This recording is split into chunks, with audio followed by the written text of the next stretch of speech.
Iran attack on Israel ineffective, but a significant escalation. White House. Iran launched nearly 200 ballistic missiles towards targets in Israel on Tuesday, said National Security Adviser Jake Sullivan. National Security Adviser Jake Sullivan says that the Iranian missile attack on Israel was defeated and ineffective, and that the U.S. military coordinated with the Israeli Defense Forces, IDF, to repel the strikes. Iran launched nearly 200 ballistic missiles towards targets in Israel on Tuesday, Sullivan said at a Tuesday White House briefing, noting the move was a significant escalation. The strikes were in response to the deaths of Hezbollah and Hamas leaders, Iran says. The move comes after weeks of Israeli strikes against Tehran's proxies in the region. Sullivan said no deaths were reported on the Israeli side, although the White House is monitoring the reported death of a Palestinian civilian in Jericho in the West Bank. U.S. naval destroyers joined Israeli air defense units in firing interceptors to shoot down inbound missiles. President Biden and Vice President Harris monitored the attack, and the response from the White House Situation Room, joined in person and remotely by their national security team, Sullivan said. We do not know of any damage to aircraft or strategic military assets in Israel. In short, based on what we know at this point, this attack appears to have been defeated and ineffective. The word fog of war was invented for a situation like this. This is a fluid situation. Many missiles were intercepted by Israel's missile defense systems, while others did hit the ground. The Pentagon says the U.S. fired approximately 12 interceptors against Iranian missiles.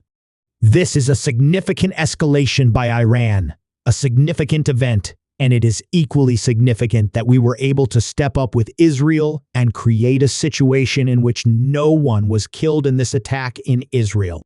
We are now going to look at what the appropriate next steps are to secure, first and foremost, American interests, and then to promote stability to the maximum extent possible as we go forward, Sullivan said. He said the U.S. will consult with the Israelis on next steps in terms of response and how to deal with the Iranian attack.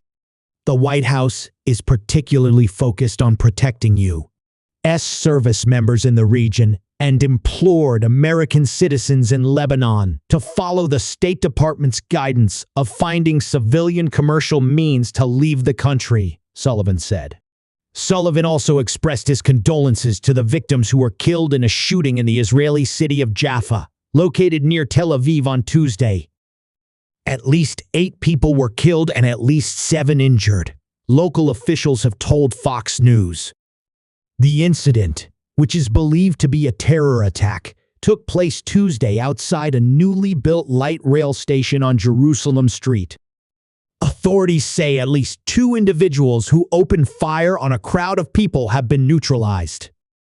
Israel Defense Forces, IDF, had warned citizens to shelter in place and follow instructions from the Home Front Command as the Jewish state's Iron Dome anti-missile defense system worked to intercept the incoming rockets on Tuesday. Iran's Islamic Revolutionary Guard Corps said this latest barrage of missiles is in retaliation for the killing of Hezbollah leader Hassan Nasrallah in Beirut, Lebanon, in an Israeli airstrike late last week, and the killing of Hamas leader Ismail Haniyeh in Tehran in July, according to Fox News. Chief Foreign Correspondent Trey Yingst. Iran's Revolutionary Guard warned in a statement released by Iranian state media that if Israel responds to the missile barrage, it will face crushing attacks. A senior White House official told Fox News earlier Tuesday morning that Iran was preparing to imminently launch a ballistic missile attack against Israel. While White House Press Secretary Karine Jean-Pierre did not directly answer when asked if the United States had a heads-up from Iran about the strike ahead of time, Fox News was told by the Pentagon that they were not aware of any pre-warning by Iran